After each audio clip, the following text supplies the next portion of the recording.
Ciencia, salud y medio ambiente. Quinto grado. Cuerpos transparentes u opacos. Bienvenidos, estimados estudiantes, a tu espacio Aprendamos en Casa. En esta ocasión vamos a hablar sobre un tema muy interesante. De hecho, es un poco la continuidad del tema que estuvimos viendo anteriormente. Si recuerdas, en la clase anterior hablamos sobre la formación de sombras. Inclusive construimos un reloj solar. ¿Qué tal te fue? ¿Lo pudiste construir? Espero que sí lo hayas logrado construir. También hablamos sobre sombra y hablábamos sobre la umbra y la penumbra. Pero si recuerdas, hubo un detallito que me quedó pendiente la semana pasada porque ya no nos alcanzó el tiempo. Era hablar un poco sobre los eclipses. Entonces, antes de arrancar el tema de este día, el cual se titula Cuerpos transparentes, opacos y translúcidos, vamos a hablar un poco sobre eso que nos quedó pendiente. Veamos un poco cómo se relaciona la sombra, la umbra y la penumbra con los eclipses. Veamos. Cuando la luna se interpone entre la luz del sol y la cara de la Tierra, se forma un eclipse.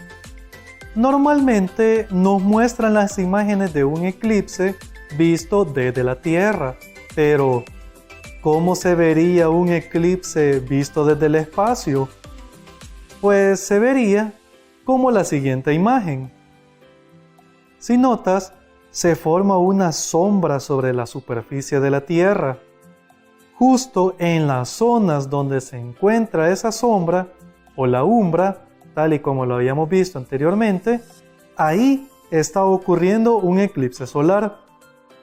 Pero cuando también tenemos eclipses de penumbra, es precisamente cuando la luna queda en una zona de penumbra provocada por la incidencia de la luz del sol hacia la Tierra. En este caso, el eclipse de penumbra ocurrirá en la noche. Muy interesante esto de los eclipses, ¿verdad? A que no te imaginabas de que la sombra y la penumbra tenían que ver con ellos. Pues bien, ahora ya lo sabes. Hemos estado hablando mucho sobre las sombras y vamos a seguir hablando sobre los cuerpos que son opacos y transparentes, pero algo que nos está quedando pendiente es hablar sobre la luz. Cuando estamos hablando de la luz, podemos definirlo o lo podemos catalogar de dos maneras diferentes: la luz natural y la luz artificial. Cuando hablamos de luz natural, por excelencia lo que se nos viene a la mente es la luz que proviene del sol. Y de hecho, normalmente nosotros consideramos a esa luz como luz blanca, una luz bastante agradable, precisamente porque es a la cual nuestro ojo se ha adaptado. Sin embargo, no es la única fuente de luz natural. También tenemos el fuego, por ejemplo, es otro tipo de fuente de luz natural. Tenemos las luciérnagas, es decir, algunas especies generan su propia luz. Hay otras especies de peces que se conocen como peces abisales, que son precisamente los que viven en las zonas más profundas del mar y que no son muy agradables a la vista, como puedes observarlos, que también generan su propia luz. Cuando hablamos de fuentes de luz artificial, estamos hablando de la luz generalmente producida debido a la electricidad, es decir, los focos que tienes en tu casa, el foco LED de tu celular que utilizas para estar alumbrando, las luces de la calle también. En general, a esas las conocemos como fuentes de luz artificial. ¿Para qué es importante conocer este tipo de luz, si es natural o artificial? Precisamente porque la manera en la cual esta luz incide tiene mucho que ver con la forma en la cual percibimos los objetos, principalmente en la forma en la que percibimos los colores. Para darte esa demostración, quiero que veas el siguiente experimento. Veamos.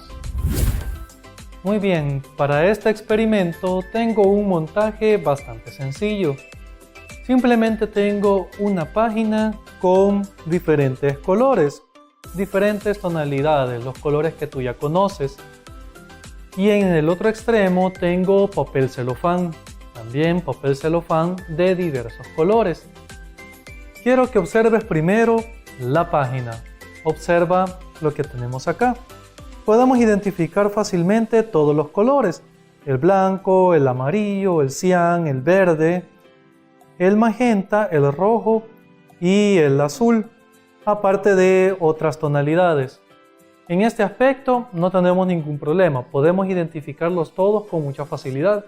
Inclusive podemos identificar la página de papel como una página de color blanca. Hasta aquí no hay ningún problema. Esto ocurre porque precisamente la luz que está incidiendo sobre ella es luz blanca. En el caso donde me encuentro ahorita es con luz artificial, porque me encuentro en el interior de un lugar. Ahora bien, fíjate qué es lo que ocurre cuando hago lo siguiente. Si pongo papel celofán de color azul, observa lo que ocurre. ¿Se ven los colores de igual manera o cambiaron los colores? Fíjate en el blanco. El blanco ya no se ve blanco, ahora se ve como una tonalidad azul. Y los demás colores que teníamos acá, puedes distinguirlos ahora. Posiblemente, si no los recuerdas, a lo mejor no sepa ya cuál color es el que se encontraba ahí. Fíjate lo que ocurre, voy a ir pasando uno por uno y quiero que observes cómo va variando los colores conforme el filtro que le voy poniendo. Vamos con el siguiente. ¿Qué percibes ahora? Vamos con el siguiente. ¿Qué te parece? Veamos otro. El verde. ¿Qué logras observar? Y por último el rojo. Muy bien. Si logras observar, al final de cuentas los colores que nosotros percibimos no es más que la forma en la cual la luz se refleja sobre los objetos. En realidad, los colores van a variar nuestra percepción en función del color o la tonalidad de la luz con la que lo estamos incidiendo. De hecho, esa es la razón por la cual en las mañanas tú puedes percibir en el amanecer los colores se notan de manera diferente, igual en el atardecer, que todo da una tonalidad un tanto rojiza. Al final no es que el objeto tenga el color como tal, sino más bien es la forma en la cual refleja la luz que le llega. ¿Por qué es importante todo esto? ¿Por qué es importante saber la manera en la cual refleja la luz los objetos? Es importante por lo siguiente. Vamos a ver ahorita ya los materiales transparentes. Veamos. Empecemos hablando de los materiales transparentes. ¿Cuáles son los materiales transparentes? En esencia, son aquellos materiales que permiten el paso de la luz. Es decir, que la luz casi no se refleja, más bien permite que atraviese toda la luz y por lo tanto podamos obtener información de lo que ocurre en el otro extremo. Por ejemplo, de materiales tenemos el plástico. Pensemos en el plástico que usamos para envolver cuadernos o para envolver alimentos. En este caso, aquí tengo este plástico. Si notas, aunque estoy oculto tras de él, puedes notar todos los gestos que estoy haciendo con el rostro. Prácticamente no me sirve mucho para querer esconderme. Ahora, ¿y de qué color es el plástico? Bueno, en este caso, como me está permitiendo que pase toda la luz, se podría decir que no tiene ningún color, porque como vimos anteriormente, la percepción de los colores va a depender de cómo se refleja la luz. Pero, ¿será que no puedo tener un material que sea transparente de algún color? Fíjate con los mismos papeles celofanes que teníamos. Si lo pongo ahora frente a mi rostro, ¿puedes observar mi rostro? Si todavía lo puedes observar, significa que tengo un material transparente. Entonces, en este caso, si puedes ver con detalle todo mi rostro, significa que es un material transparente también. Lo mismo ocurre si utilizo este otro color. Observa, si puedes seguir viendo mi rostro, significa que tenemos un material transparente. En conclusión, el material transparente es aquel que me permite fácilmente el paso de la luz. Es decir, yo puedo inclusive ver detalles, en este caso el detalle de mis ojos, de mi boca, de mi nariz. todos esos detalles siempre los puedes observar. Entonces tenemos un material transparente. ¿Qué ocurre con el siguiente tipo de material? Los translúcidos. Veamos el siguiente experimento. El montaje del experimento que tengo acá es muy sencillo. Si notas, nada más tengo 4 recipientes con agua. Agua común y corriente, nada de especial, es agua de chorro, así que no te preocupes. Como de costumbre, tengo por acá colorante, en este caso colorante de color azul. ¿Qué es lo que voy a hacer con él? Voy a dejar caer una gota de colorante en el primero, 2 en el segundo y así sucesivamente. Quiero que observes lo que ocurre. Vamos acá con una gota, vamos acá con 2 gotas, 1, 2, 3 gotas, 1, 2, 3, 4.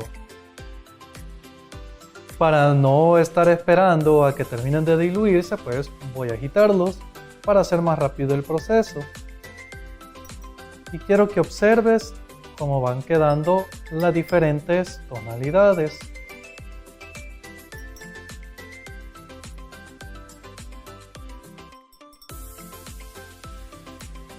¿Logras diferenciarlas? Posiblemente no las notes diferenciar tanto.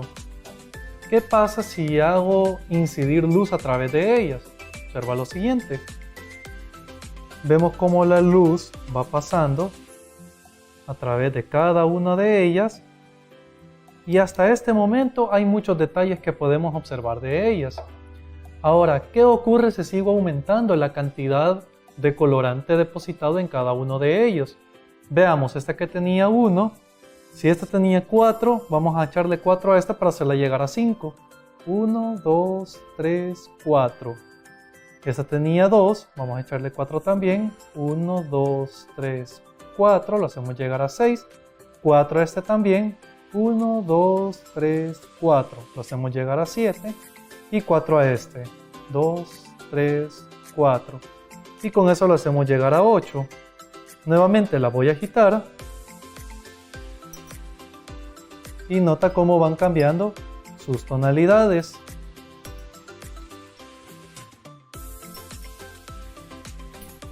Ahora se han vuelto más oscuras. ¿Qué pasa si hago incidir la luz a través de ellos? Notas que aunque la luz va pasando a través de ellos, ahora va siendo un poco más difícil ir observando. ¿Por qué? Porque ya se va volviendo mucho más oscura. Obviamente podemos seguir replicando esto. Para no tardarnos mucho, vamos a acelerar el proceso y en el último voy a depositar 10 gotas. 1, 2, 3, 4, 5, 6, 7, 8, 9, 10. Vamos a agitar nuevamente.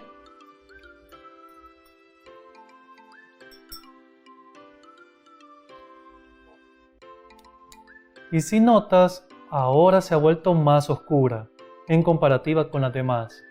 ¿Qué significa esto? Significa que cuando estamos hablando de materiales translúcidos, realmente estamos hablando de la concentración que tiene el material y por lo tanto no puedo diferenciar totalmente los objetos, es decir, tengo cierto grado de atenuación. De hecho, en el Reglamento General de Tránsito y Seguridad Vial, en el artículo 186, establece que el parabrisas delantero debe de tener un 35% de opacidad. Es decir, de toda la luz que llega, un 35% debe de ser absorbida y un 65% debe de poder reflejarse. Esto se hace para poder ver quiénes son los ocupantes de la parte delantera de los vehículos y es parte de nuestra reglamentación. Por último, vamos a tener los materiales opacos. Veamos lo siguiente. Los materiales opacos no son nada más que aquellos materiales que impiden el paso de la luz. Es decir, si por ejemplo aquí tengo mi fuente de luz, un material opaco lo que va a hacer es que al colocarlo enfrente va a obstaculizar el paso de la luz. Así que en resumen, ¿qué podemos decir? podemos decir en resumen que un material transparente es aquel material que permite el paso de la luz. Un material translúcido es aquel que permite que la luz pueda pasar de manera parcial. Y un material opaco es aquel material que impide el paso de la luz. Con estas demostraciones, espero que hayas logrado entender la diferencia entre cada uno de ellos. Y recuerda vernos la próxima semana, aquí, siempre en tu espacio, Aprendamos en Casa. Hasta la próxima.